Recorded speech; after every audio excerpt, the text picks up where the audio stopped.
Hey, what's going on, everybody? Welcome back to the channel. Real Sports Updates here, back again with another video. I don't know about you guys, but I'm still juiced from the Zion Johnson pick last night. That really was the best case scenario, especially with the way that the draft was going. You know, I know everybody was really into wide receivers. You know, receiver kept coming up too for the Chargers as far as, you know, a prospect that you could feel a need right now. And the best receivers went off the board. You know, even the ones that the Chargers were really looking at, you know, but they were gone by the time 17 came up. But Zion Johnson really does feel a need right now. And according to Tom Telesco, he does see Zion Johnson playing the right guard position. So, you know, that's going to free up the right tackle position. Now the Chargers can do a lot with the right tackle. They can keep it as is, have a camp competition between Storm Norton and Trey Pipkins, or, you know, they can address that in the draft and in the later rounds, or they can even wait until, you know, there's training camp cuts. You know, there might be a veteran left tackle who, you know, can come at a very cheap price. There's a lot of options right now, but I think my personal opinion is the Chargers need to address this in this draft.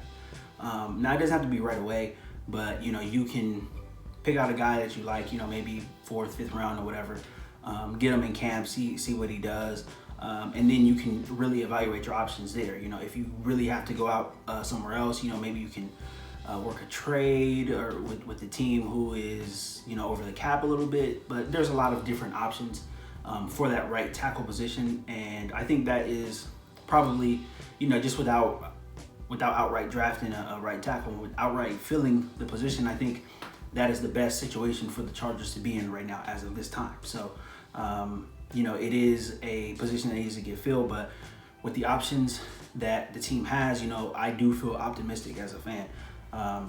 But tonight we got rounds 2 and 3 of the draft. Now, this is where a lot of the value is going to start coming in. I think a lot of the guys who are going to make noise in the league as rookies, for the most part, you know, and the guys who are going to make noise for the good teams, they're going to come in this, you know, well, the middle stages of the draft now. It's not the later stages, that will be tomorrow, but a lot of guys, value picks are going to be made here. There's still a lot of talent. There's still a lot of guys on the board with first round grades as well too. So the Chargers don't have a second round pick right now. As of right now, before the draft starts, our second round pick is Khalil Mack, you know, so I think that's probably the best second round pick ever, if you know, you're looking at all things considered, trades and everything else as well.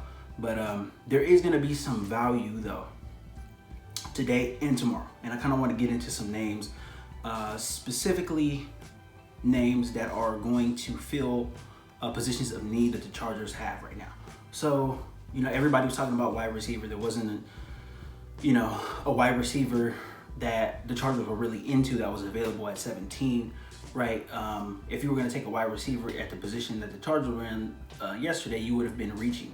And you never want to do that, you know, especially with a team that's on the verge of you know, going into playoff success, which I think the Chargers are. So I just have a list of names here, just the ones that stick out to me. And, you know, some of these are guys, most of these are guys that I've watched and I paid attention to throughout the season. So, and this is in no particular order either. So the number one I seen for wide receiver. Now, everybody, you know, Olave would have been great. Garrett Wilson, I didn't think that he would fall to us, and obviously he didn't. The Saints traded up for Olave. Jamison Williams too, you know, he was a guy that, you know, these really talented speed guys who play at these big schools, they're not going to fall all the way to 17. You know, that was a pipe dream. We got Derwin James there a couple years ago. We were lucky to get that. That will probably never happen again. But there is value picks, and for what the Chargers need a burner. They need a burner. They need a guy who is going to stretch the defense out vertically, right? Mike Williams, Keenan Allen, they are some of the best at stretching defenses out horizontally, right? Because they run a lot of routes and run a lot of routes across the field They run man beater routes.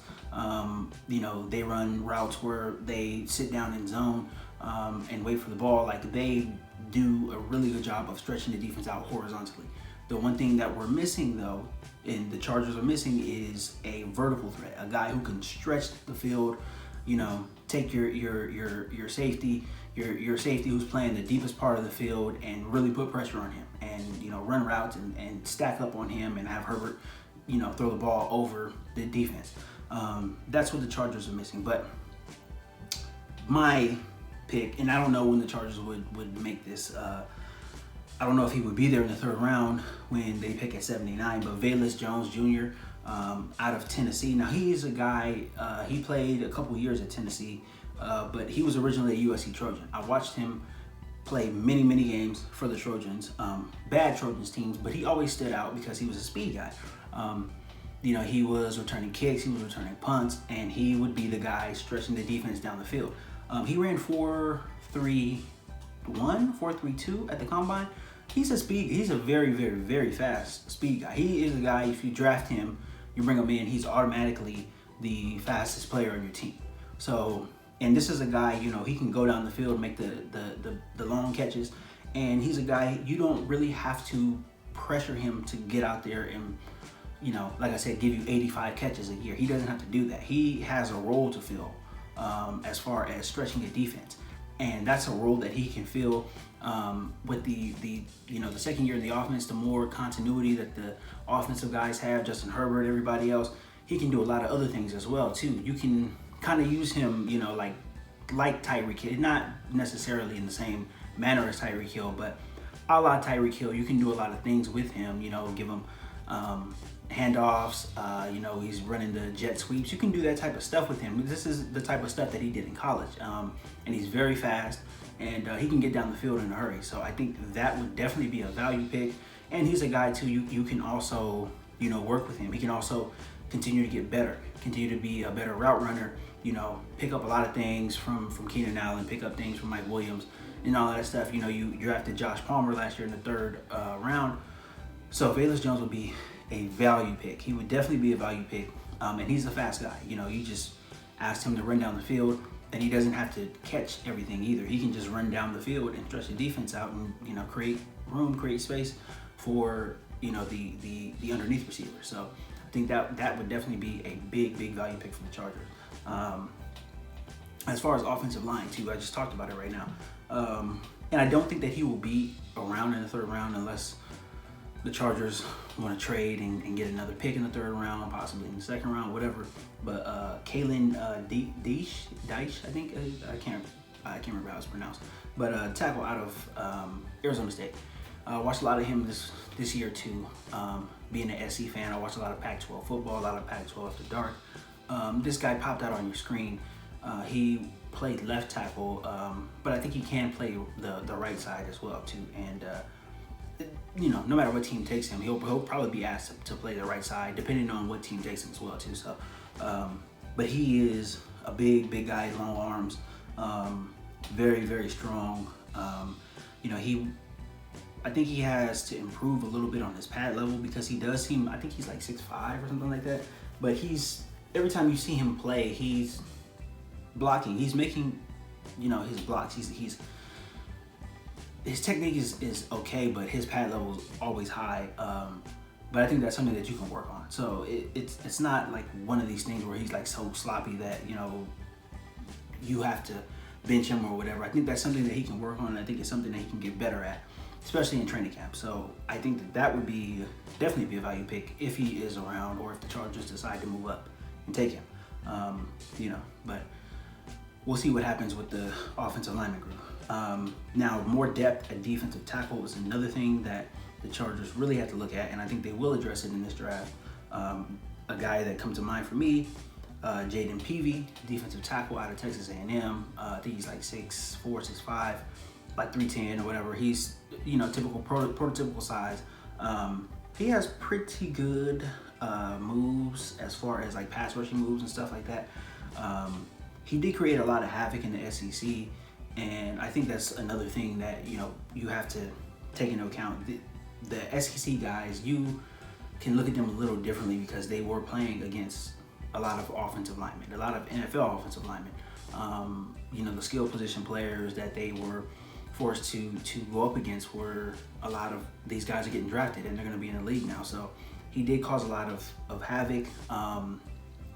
He does need to be a little bit more consistent, but I think that, again, that's something you can work on, and you're not asking him to come in and save the franchise. So the pressure is off, and, you know, he can come in, do his thing on, you know, third downs or whatever. But again, another value pick that I think is would be really, you know, good for the Chargers at depth at defensive tackle. Another position that the Chargers need to fill is linebacker. Kenneth Murray obviously got injured last year for some time. He had a hard time filling in with the Brandon Staley defense, just coming out of the Gus Bradley defense to the Brandon Staley defense. He kind of struggled a little bit, but I do think that he is going to have a much better season this year.